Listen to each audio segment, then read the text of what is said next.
Student learner YouTube চ্যানেলে তোমাদের সকলকে স্বাগত জানাই। আজ আমাদের আলোচ্য বিষয় তৃতীয় শ্রেণীর গণিত বিষয়ের সেকেন্ড সামারটিভ এক্সাম অর্থাৎ দ্বিতীয় পর্যায়ক্রমিক মূল্যায়নের একটা উত্তর সহ নমুনা প্রশ্নপত্র নিয়ে। ফুল মার্কস তোমাদের থাকবে 20, সময় থাকবে 40 মিনিট। প্রশ্নপত্রটা তোমাদের সেট নাম্বার 7। সরাসরি স্ক্রিনে তোমরা উত্তর সহ নমুনা প্রশ্নপত্রটা দেখতে পাচ্ছ। 1. শূন্যস্থান পূরণ করো 1 গণিত 4 = 4। ক 4 গণিত 200 = ড্যাশ। এখানে শূন্যস্থানে বসবে 800। খ দুটি বিজোড় সংখ্যার যোগফল একটি ড্যাশ সংখ্যা হয়। এখানে শূন্যস্থানে বসবে জোড়। কারণ দেখো 3 হচ্ছে একটা বিজোড় সংখ্যা, আবার 5 হচ্ছে একটা বিজোড় সংখ্যা। 3 আর 5 যোগ করলে কত হয়? 8। 8 কিন্তু জোড় সংখ্যা, তাই এখানে উত্তরটা হয়েছে জোড় সংখ্যা। গ 3 অঙ্কের বৃহত্তম সংখ্যাটি হলো ড্যাশ। এখানে শূন্যস্থানে বসবে 999।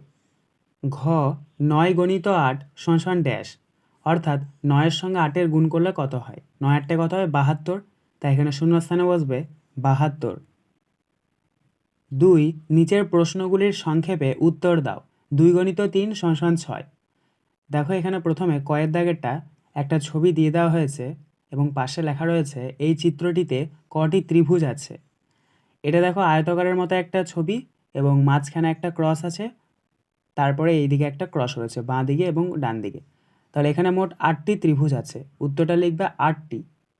খ 5 সপ্তাহে কত দিন? উত্তর আমরা জানি 1 সপ্তাহ সমান 7 দিন, অতএব 5 সপ্তাহ সমান 5 গণিত 7 = 35 দিন। গ দুটি 50 পয়সার কত টাকা হয়? উত্তর 50 পয়সা গণিত 2, কারণ বলেছে দুটি 50 পয়সা, তাহলে 50 পয়সাকে 2 দিয়ে গুণ করতে হবে। 50 পয়সাকে যদি আমরা 2 দিয়ে গুণ করি তাহলে পাবো 100, তাই সমান চিহ্ন দিয়ে নিচে লিখবে 100 পয়সা। আর আমরা জানি 100 পয়সা সমান 1 টাকা, তাহলে সমান দিয়ে নিচে লিখবে 1 টাকা। 3 নিচের প্রশ্নগুলির সংক্ষেপে উত্তর দাও। যে কোনো দুটি। 3 গণিত 2 = 6। ক ভাজ্য ভাজক ভাগফল ও ভাগশেষ লেখো। 183/5, অর্থাৎ 183কে 5 দিয়ে ভাগ করে তোমাদেরকে ভাজ্য ভাজক ভাগফল ও ভাগশেষ লিখতে হবে। তো এটার উত্তরটা দেখে নাও। প্রথমে তোমরা একটা ভাগের বক্স করবে, মাঝখানে লিখবে 183, বাঁ দিকে লিখবে 5। প্রথমে তোমরা নিয়ে যাবে 5 3 15, 18 নিচে 15 লিখবে, নিচে একটা দাগ দেবে, বিয়োগ চিহ্ন দেবে, বিয়োগ করে নেবে। 3 আছে 3 নামিয়ে নাও, আর 8 থেকে 5 বিয়োগ করলে কত হয়? 3, তাহলে 3 বসাও। আর একে একে মিলে গেলো 0, বাঁ দিকে 0 বসে না। এবার 5-এর সঙ্গে 33-এর ভাগ করো, নিয়ে চলো 5 6 30, 33-এর নিচে 30 লেখো এবং বিয়োগ চিহ্ন দাও, দাগ দাও, বিয়োগ করে নাও। 3 থেকে 0 বাদ দিলে কত হয়? 3, আর 3 থেকে 3 বাদ দিলে 0, বাঁ দিকে 0 বসে না। দেখো ভাগটা আর যাচ্ছে না। তাহলে এখানে আমাদের ভাজ্যটা হচ্ছে 183, ভাজকটা হচ্ছে 5, আর ভাগফলটা হচ্ছে 3 10 6 36, আর ভাগশেষ হচ্ছে 3। খ প্রতিটি ঘুড়ির দাম 8 টাকা হলে 95টি ঘুড়ির মোট দাম কত?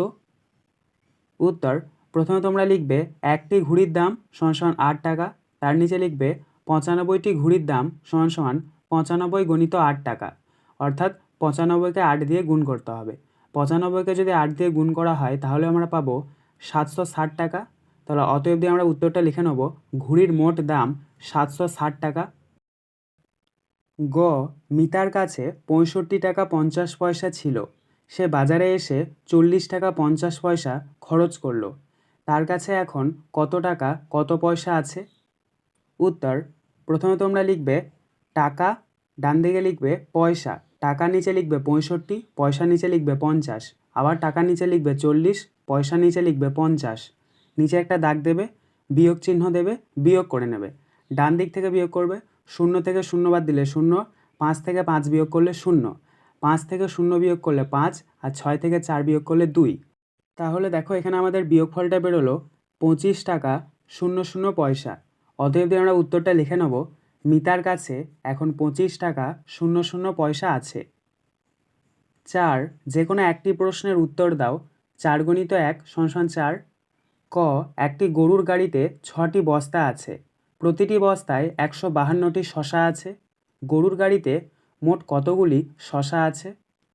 উত্তর প্রথমে তোমরা লিখবে একটি বস্তায় শসা আছে = 152টি, তার নিচে লিখবে 6টি বস্তায় শশা আছে সমান সমান 152 গুণিত 6, অর্থাৎ 152কে 6 দিয়ে গুণ করতে হবে। তো গুণটা করে নাও। 6-এর সঙ্গে প্রথমে 2-এর গুণ করো, 6-2 12, 12-র 2 হাতে 1, আবার 6-এর সাথে 5-এর, 6-5-এ 30, 30-এর 1 যোগ করলে 31, 31-এর 1 হাতে 3, আবার 6-এর সাথে 1-এর, 6-1-কে 6 আর 3 যোগ করলে 9। তাহলে এখানে আমাদের গুণফলটা বেরোলো 912টি। অতএব আমরা উত্তরটা লিখে নেব, গরুর গাড়িতে মোট 912টি শশা আছে। খ, 826টি আম 4 জন বন্ধুর মধ্যে সমান ভাগে ভাগ করলে প্রত্যেক বন্ধু কটি করে আম পাবে ও কটি আম পড়ে থাকবে?